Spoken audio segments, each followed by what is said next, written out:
One of the basic truths of the Torah and of Jewish philosophy is that in God's interaction with the world, he operates with goodness and with love. God didn't need to create the world. There was nothing that compelled him to bring about its existence. Much in the same way that a married couple do not have to have children, it's an act of love. And God's creating the world was an act of gratuitous altruism, an act of love. And this is what the psalmist expresses in Psalm 89, verse 3, that the world is built on loving kindness. According to our sages, God created the world, and specifically mankind, as a vehicle to receive his goodness. But what is the good that God wants to bestow? Clearly, whatever goodness that God gives has to be the ultimate goodness. The ultimate goodness that the creation is able to receive. God's intention to give would not be satisfied with anything less than the ultimate good. And this leads to the obvious question: what is the ultimate good that God can give? And if we think about the ultimate good in existence, the answer is fairly obvious. The greatest good is God himself. There's no other ultimate true good. So the ultimate good is for us to be able to encounter God, to experience God, to partake of God. And the Torah refers to this as attachment or cleaving to God. The Hebrew word is devekut. And we see this word throughout the Bible, for example, in Deuteronomy chapter 10, verse 19. And it's a very daring word for the Torah to use in relationship to God. In Genesis chapter 2, verse 24, the Torah says, "Therefore, a man shall leave his father and his mother and cleave the dovak beishto to his wife, and they shall become one flesh." This word, the dovak, and to cleave, for marital intimacy, is the word that the Torah uses to describe the kind of relationship and closeness that we are to have with God.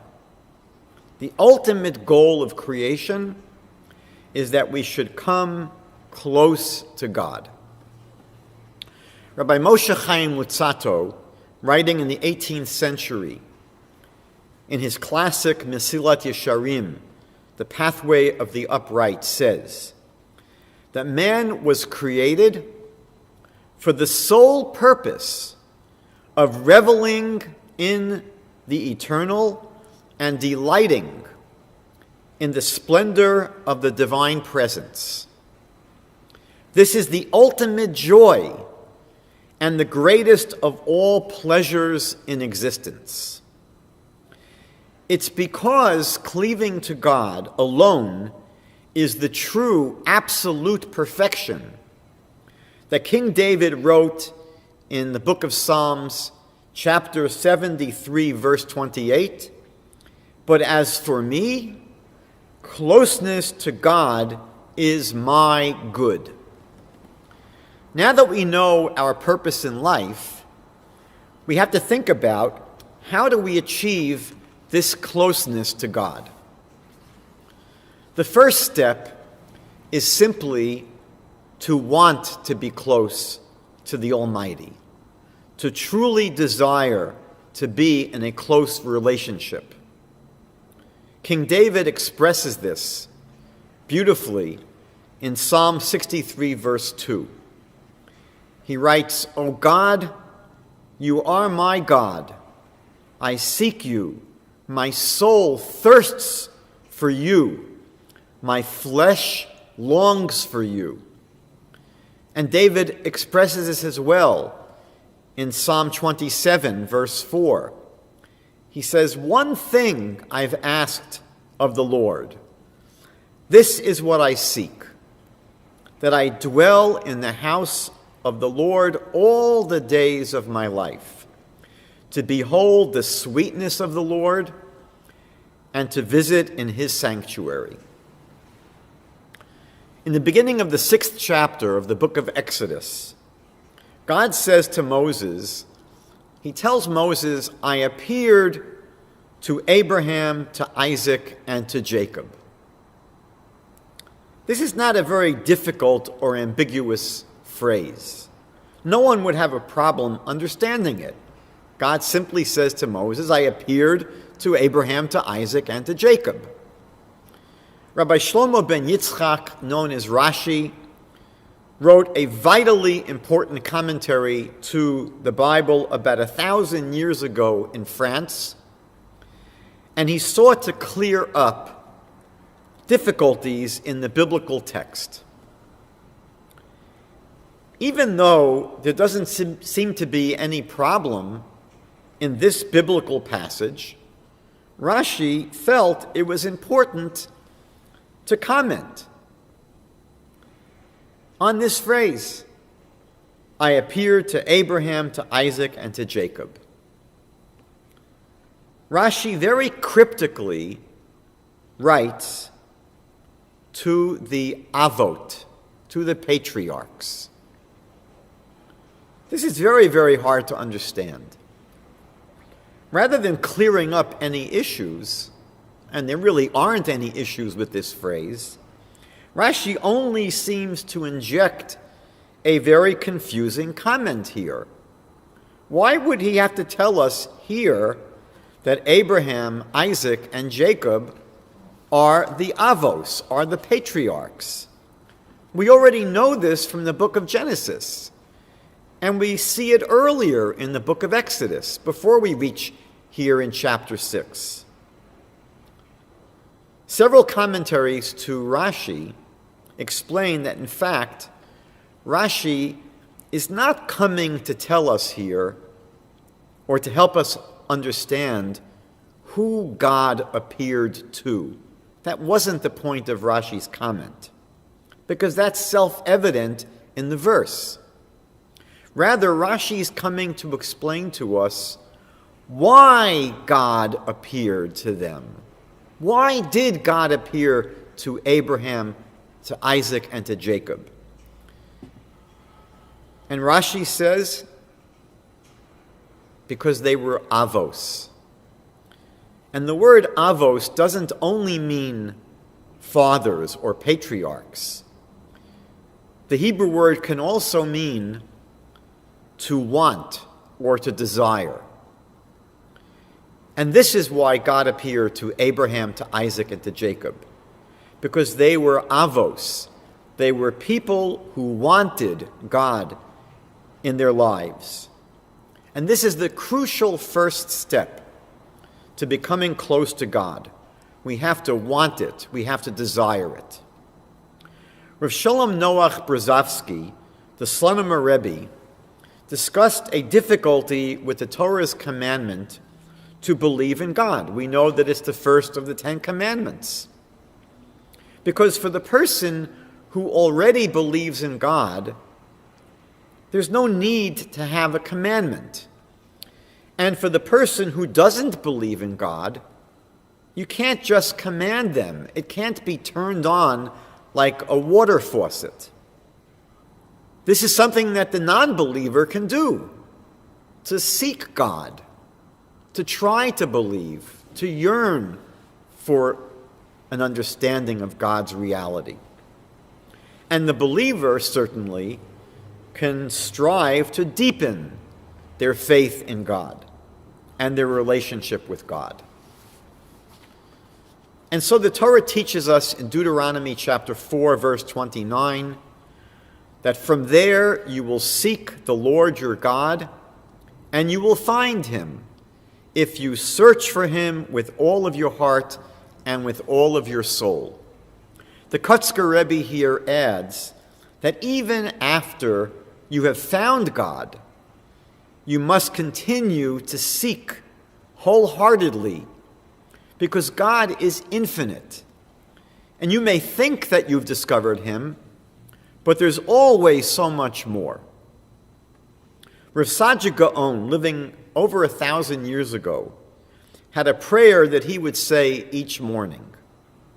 He would say, "O God, who is concealed from the eyes of all, from all living things, who is sublime and wonderful beyond the sight of all creatures, the many heavens cannot contain you, but all those who seek you can find you in their hearts, and all those who meditate upon you can find you in their thoughts."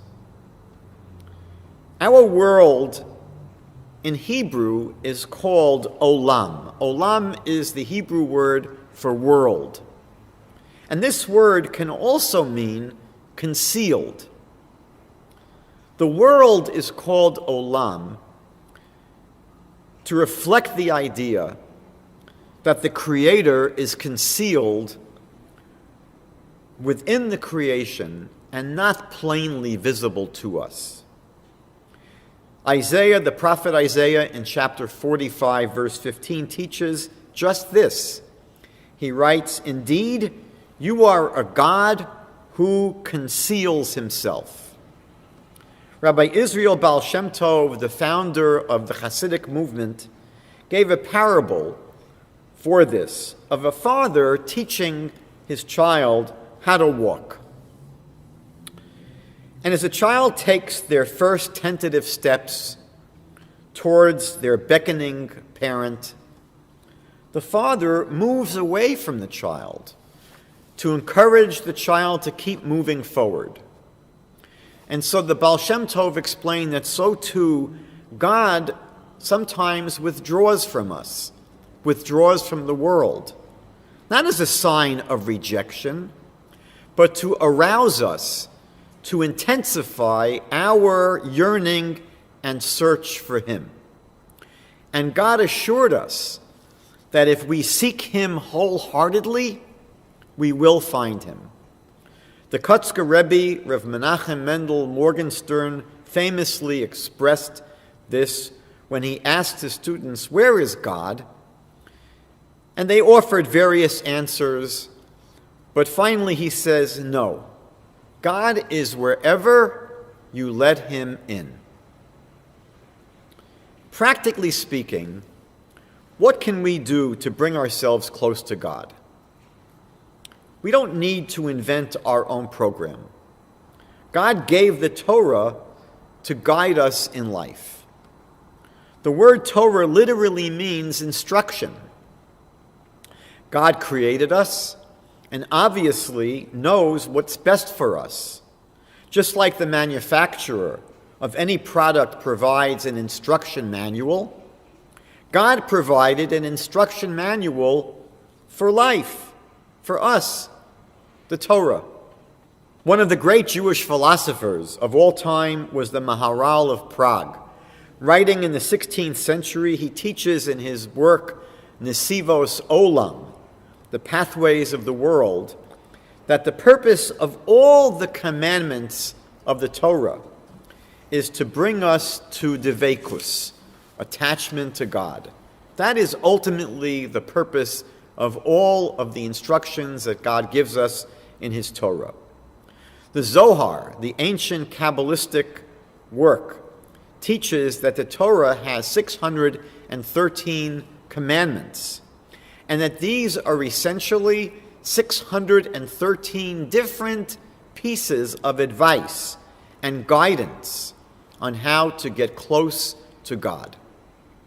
The word mitzvah itself which is usually translated as commandment, has a deeper meaning, because etymologically the word mitzvah is related to the word sevet or tzavta, which has the connotation of connector or binder. The mitzvot of the Torah serve to help connect us to God. We can actually see this in an interesting way by looking at the Hebrew word mitzvah. The word mitzvah itself, often translated as commandment. The word mitzvah is spelt with the 4 Hebrew letters mem, tzadi, vav, hey. Now there's an ancient alphabet code in Hebrew called at-bash. At are the first and last letters of the Hebrew alphabet. Aleph and Taf. At. Bash are the second and second to the last letters of the Hebrew alphabet. Bet and Shin. So this is called the at-bash code. And in this code, what you would do in any word is you would replace the first letter of the alphabet with the last letter of the alphabet. And you would replace the second letter of the alphabet, the letter bet, with the second to the last letter of the alphabet, the letter shin, and so on. Each letter would have its replacement from the other end of the alphabet. When applying this at-bash code to the first 2 letters in the word mitzvah, the mem in mitzvah becomes a yud, and the tzadi becomes a hey. So if you bring in the last 2 letters of mitzvah, vav and hey, we would have, with the at-bash code, replacing the first 2 letters, we would have yud, hey, vav, hey, the tetragrammaton, the special 4-letter name, the 4-letter holy name of God.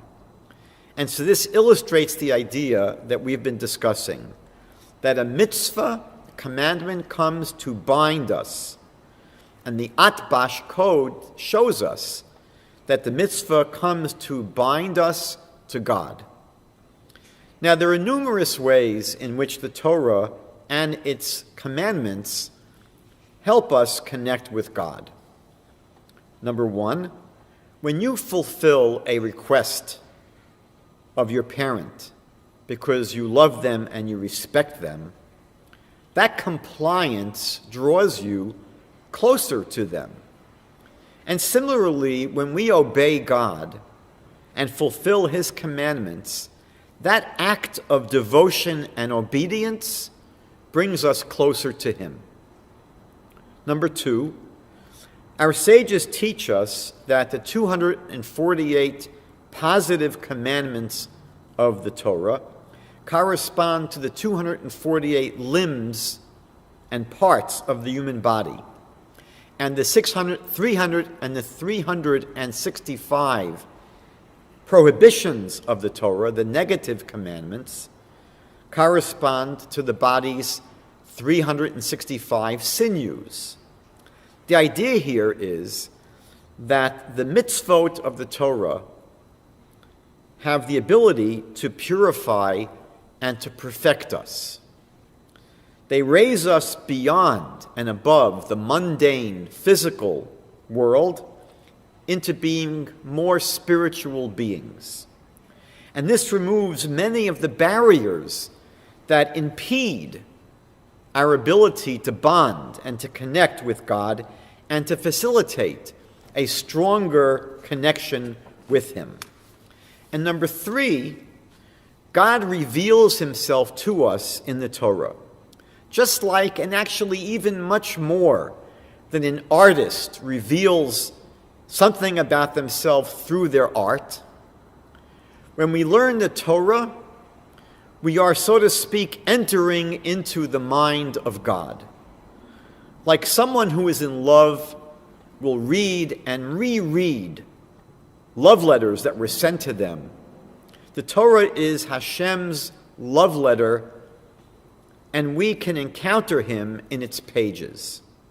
We can come to know him better, and in so doing, draw closer to him. Now, the Torah refers to God as Tzur Olamim. This is usually translated as Rock of Ages. But there's another way to spin this phrase. Tzur Olamim can be rendered as the artist of worlds. Because the world is a masterpiece, and God is its creator. God is the ultimate artist. And by admiring and understanding the beauty of our world and allowing ourselves to be moved by it, we can draw closer to the creator, to the artist. Rabbi Moses Maimonides, writing in the 13th century in his magnum opus of Jewish law, the Mishnah Torah, teaches in the laws of the principles of the Torah, chapter 2, paragraph 2, that when a person contemplates the wondrous and great works and creations and appreciates God's infinite wisdom that surpasses all comparison, he will immediately love, praise, and glorify God. King David wrote about this in Psalm 19, verse 2. He says, "The heavens declare the glory of God, and the firmament tells of his handiwork." And we see in Psalm 104, verse 24, David writes, "How abundant are your works, O Lord! With wisdom you made them all. The earth is full of your possessions." And this last phrase, the earth is full of your possessions, in Hebrew is mal'ah ha'aretz kinyanecha. And this phrase was spun by the Kotzker Rebbe to say, the world is full of ways to acquire you, meaning that there is so much beauty and grandeur in this world that can help us to fall in love with God. Rabbi Shneur Zalman of Liadi, the first Rebbe of Lubavitch, wrote in his classic work, Tanya, in chapter 42, that all we see, the heavens, the earth, and all that fills it, all these things are the external garments, so to speak, of God.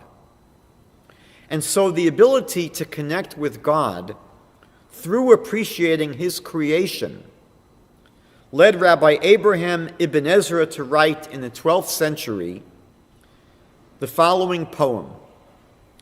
"I see you in the starry field, I see you in the harvest's yield. In every breath, in every sound, an echo of your name is found. The blade of grass, the simple flower, bear witness to your matchless power. In wonder workings, or some bush aflame, we look for God and fancy you concealed, but in earth's common things you stand revealed. While grass and flowers and stars spell out your name." One of the great rabbis of our time was Rabbi Avigdor Miller, and on one of his regular walks with his student Rabbi Mordechai Dolinsky, he shared what he called the highest spiritual experience he had had in his life. He described how when he was studying in the Slobodka Yeshiva in Europe, during the summer break, he would occasionally go for hikes in the Lithuanian hills and fields, indulging in the joy of coming close to God's creation in its natural state. And on one of those excursions, he sat and stared at a flower, analyzing its components, appreciating its beauty, and basking in the brilliant warmth of Hashem's infinite wisdom. Rabbi Miller, a young man at the time, sat preoccupied this way for over an hour. And when he was finished, he had an awesome feeling of closeness with God. And he saw the divine hand in creation with an outstanding clarity. He felt this to such an extent that he felt that it seemed to elevate him almost to the level of prophecy. And this contemplation, Rabbi Miller said, produced the greatest spiritual experience that he ever had in his life, and it led him to supreme heights. Now, one of the most direct and powerful ways that we can connect ourselves to God is through prayer. In any relationship, communication is a key component. And we normally only pour our hearts out and share those things that are most deeply personal and important to us with someone we feel close to. A direct and real relationship with God takes place in prayer. The Torah describes how Isaac went out lasuach basadeh in Genesis chapter 24, verse 63. Literally, this means to speak with God in the field. This comes from the word sicha, which means conversation. Isaac was conversing with God just as he would with a close friend. The Hebrew word for prayer is tefillah. But this word also carries the connotation of bonding or connecting. We can pray to God, speak to our Creator at any time. And each time that we do, we are not only getting close, prayer is closeness itself. And prayer doesn't have to be complicated. If you don't know what to say, let that be your prayer. Ask God to open your mouth and help you express yourself. The key is to be real and to be sincere. King David assures us in Psalm 145, verse 18, that God is near to all who call upon him sincerely. There's a well-known story attributed to the Baal Shem Tov, the founder of Hasidism. We know that Yom Kippur is the holiest day of the Jewish calendar, and even people who don't normally attend synagogue try to go for Yom Kippur. The prayer services are especially prolonged on the Day of Atonement. And one year, a young shepherd boy came with his father to the synagogue. He never received a Jewish education because he was always too busy doing chores and helping watch the poor family's small flock. As everyone was deeply occupied with their prayers and following the service in their prayer books, the young boy grew anxious and restless and upset. He also wanted to pray to the Almighty, but he didn't know how to pray. He couldn't even read Hebrew. He finally decided what he would do. He took out his shepherd's whistle and he blew it in the middle of the synagogue as loudly as he could. The shrill, piercing sound startled everyone. They all stopped their prayers and they turned to look at the source of this interruption. And they saw the young boy holding his whistle, and they were furious. The Baal Shem Tov could see their consternation, and he held up his hand.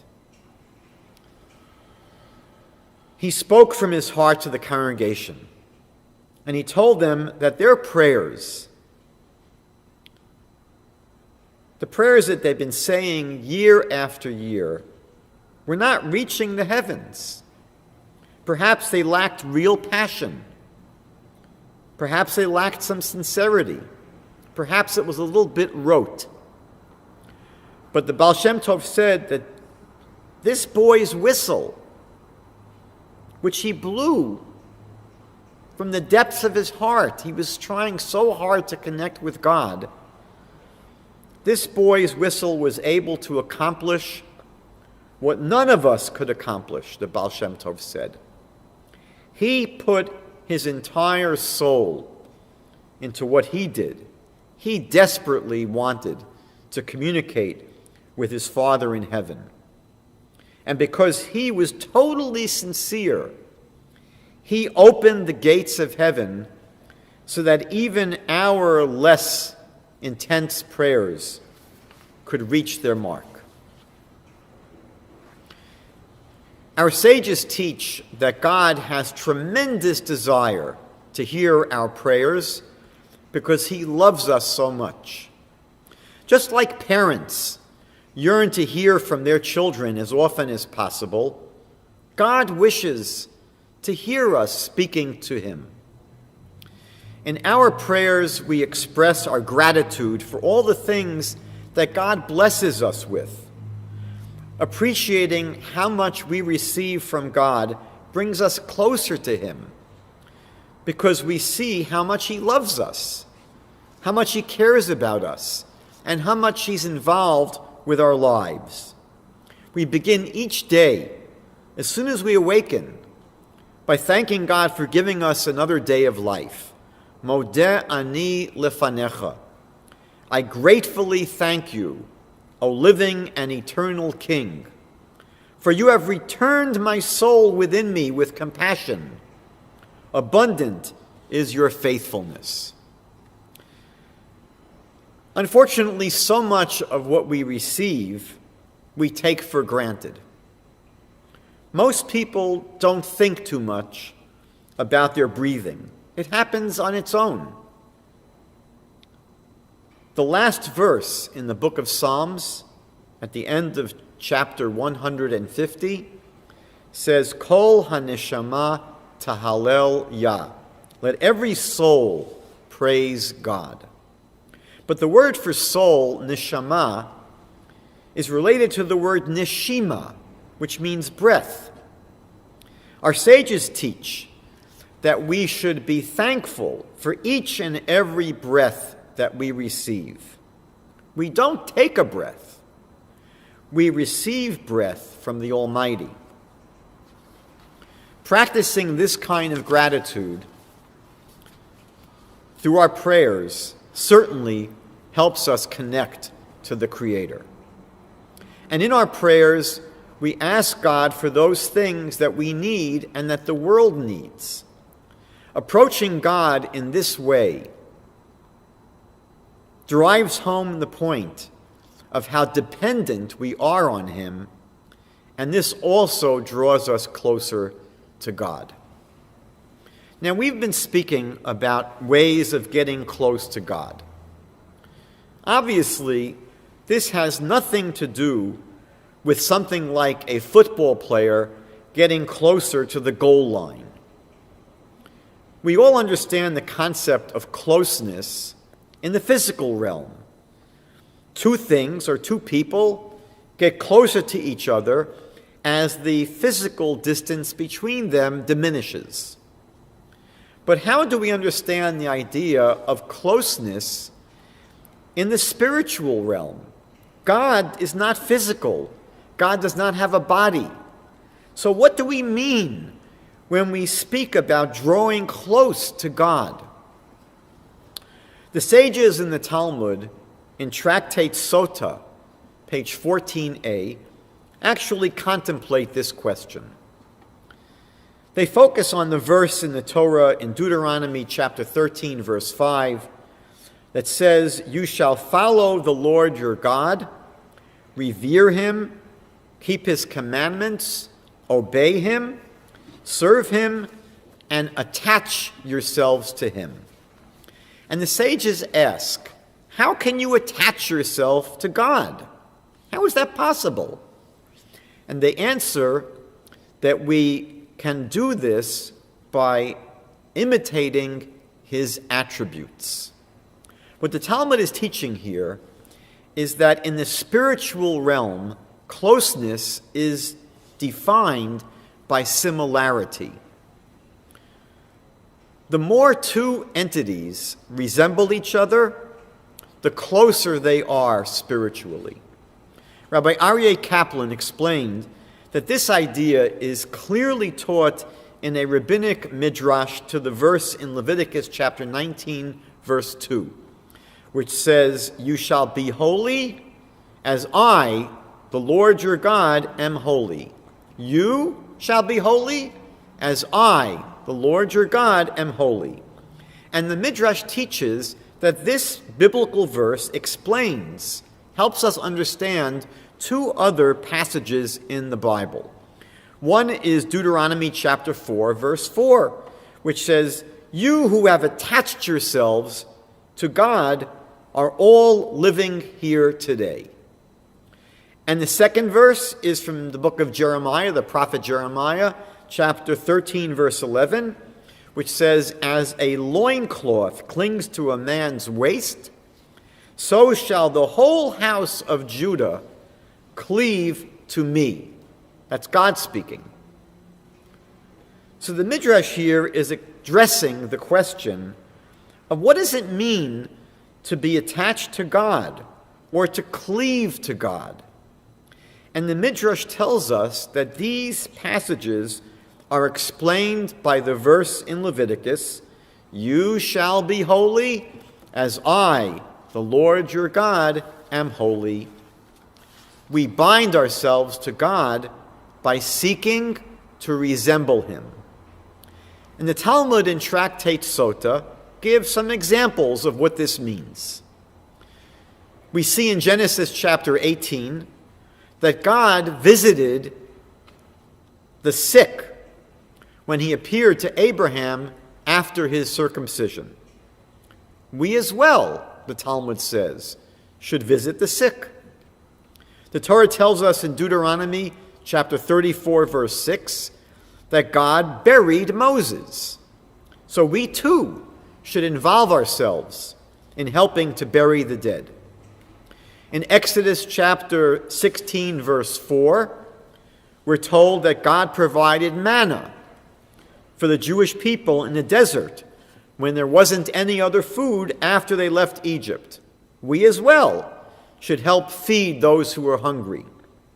And in Genesis chapter 25, verse 11, we're told that God appeared to Isaac after the death of his father Abraham. And so we as well should involve ourselves in comforting mourners. Basically, we come close to God by becoming givers. God is constantly giving to us and to the world. God is the ultimate giver. And the more we strive to become givers, the more we begin to resemble God, and the closer we draw ourselves to him. I want to conclude with a beautiful story of someone who transformed himself into being a true giver. This story was related by Rav Simcha Bunim of Pshiska, one of the great Hasidic masters, and he was an eyewitness to this story. He says that once on a cold, rainy night, during one of his travels, he stopped into a small town for the night and took a room at a local inn. And the inn was owned by a simple Jew. And after the innkeeper served him his dinner, he stopped by Rav Simcha Bunim's table to talk to him about what was on his mind. He said, "Rebbe, I'm in tremendous trouble. I don't know what to do. Hardly anyone travels through this town anymore. Business is terrible. It's not just bad, I can't even pay my expenses, let alone make a decent living. I'm on the verge of going bankrupt and losing everything that I've accumulated my whole life. What should I do? But before Rav Simcha Bunim had a chance to say anything, there was a very loud knock at the door. And the innkeeper hurried off to open the door. Perhaps it's going to be a customer. So he opens the door and he sees a man in shabby, drenched clothing, standing on the doorstep, shivering in the cold. And the man says, I need a place to stay. And I need something to eat. Can I sleep here and get a meal? Of course, the innkeeper said, come right in. But the man stepped across the threshold and he turned to the innkeeper and he said, there's just only one catch. He says, I don't have any money. I'm asking you to take me in as a favor. Is that okay with you? The innkeeper sighed. How miserable his fortune had become. Finally, he gets a live customer, and the man has no money to pay. At the same time, he wouldn't dream of turning away a cold and hungry traveler because he didn't have any money. So he said, it's not a problem. Sit down at one of the tables and I'll bring you something to eat. Now, in the meantime, Rav Simcha Bunim was sitting at his table and he was watching what was happening. And the innkeeper served the man a bowl of warm soup, and then he served him the main course. And the man ate everything as if he hadn't eaten in 3 days. And he finally wiped his mouth and he called over the innkeeper and he says, you know, you've been very, very kind to me. The food was incredibly good, but I'm still shivering from the cold. I need something to warm me up. You think maybe I can have a glass of vodka?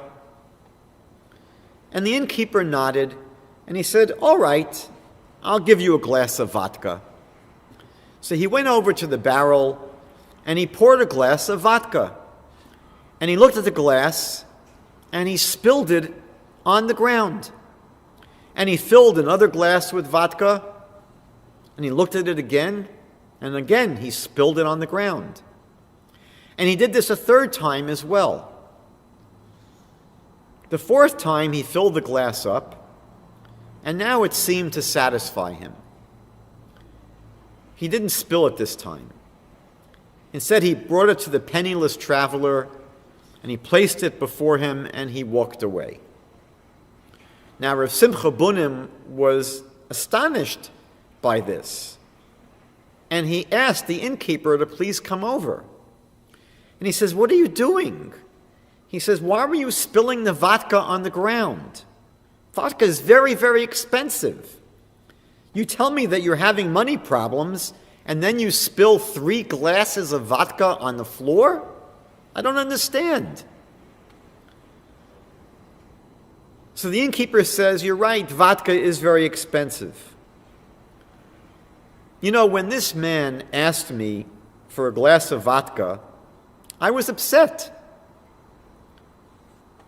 It's bad enough that I'm taking him in and I'm feeding him for free, but I should give him vodka too? Isn't that a little too much? But then I thought that the man was shivering, and by giving him a glass of vodka, I would be doing a kindness for another Jew. And so I agreed.